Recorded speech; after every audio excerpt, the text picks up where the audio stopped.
Mohammed, International Representative of the Nation of Islam. Thank you, Brian. Let's give Brian a warm round of applause. Thank you very much, Brian. I'm here as a representative of my organization, the Nation of Islam, which has an 83-year history in America in the struggle for freedom, justice, and equality. Minister Louis Farrakhan, who is the leader of the Nation of Islam that the world knows, made a tape today, and I hope that you get to your laptops, your iPads, your computers tonight at 6 o'clock. He's made a 1-hour tape on the problem of Syria and the U.S. government. You go to noi.org and go to the time and what must be done. It's the current one. The minister speaks into this issue in Syria.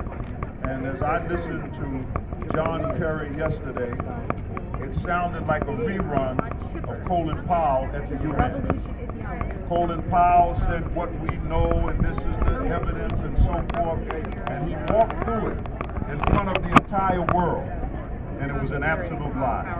And because of that lie, 4,000, approximately 800 young military persons lost their life in the debacle in Iraq.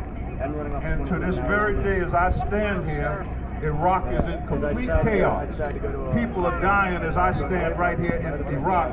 And George Bush had the audacity to say, we're going to bring democracy to the Muslim world. And they have shattered the lives and hopes of a million people across that area.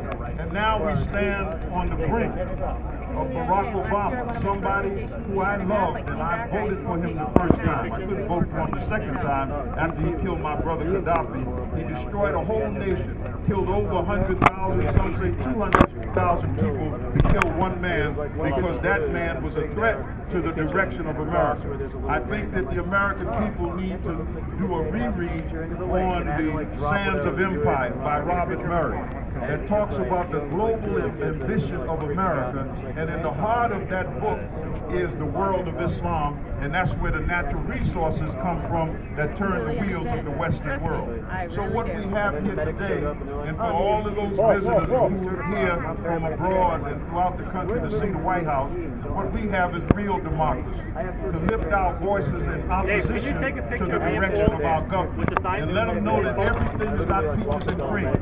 Here they stood on the mall on Wednesday, the 50th anniversary of the Great March by Dr. Martin Luther King. And everyone that got up there talked about peace and nonviolence and what peace direction was and how we change a society with nonviolence, but yet still America wants to use violence in the world to establish its way, to get its way in that part of the world. Now, as a Muslim, there's 30,000 Muslims meeting right now at the conference center at the Islam Conference. And I was there yesterday giving out this handbill. And people who are opposed to the government of Assad in Syria came to me and said that they should bomb it. And I had to ask two of them. I said, you mean that you would sanction America using weapons to bomb in a society that kills more women and children? You look at the people who died in Iraq from depleted uranium, as my brother said. And you look at the people who are dying today in Afghanistan. And when you look at that whole region of the world, it's in complete chaos. And America thinks the power of the weapon, the bombs, will change that society. It only hardens their position and make them more haters of the United States. We live here. Why should the outside world hate us? If America goes into Syria, you will produce another generation that will hate and dislike America because America killed their mothers, their fathers, their babies, and destroyed their society. As a black man in America who has been in this struggle for 53 years of my life, I can see clearly that America has turned the world off. You look at the chaos in Africa, look at the French going into Mali, look at the chaos in Cote d'Ivoire, all because there's plenty oil there, and the man who was in power, they didn't want him, so the French and the Americans got rid of him.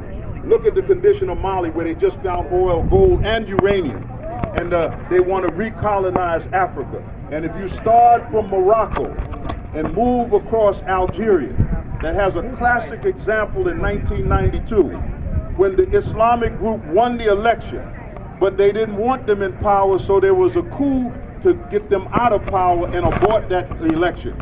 And look at Egypt right now. Over 2,000 people were killed by the Egyptian military. Where's America's voice in that?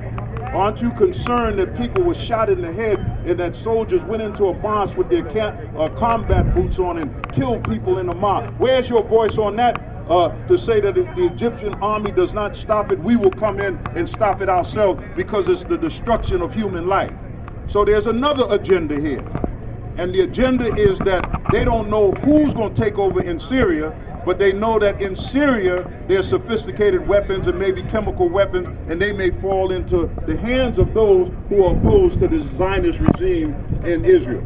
So this is a struggle, and the American people have to be smart enough, astute enough to lift up their voices and say to President Barack Obama that we hate war.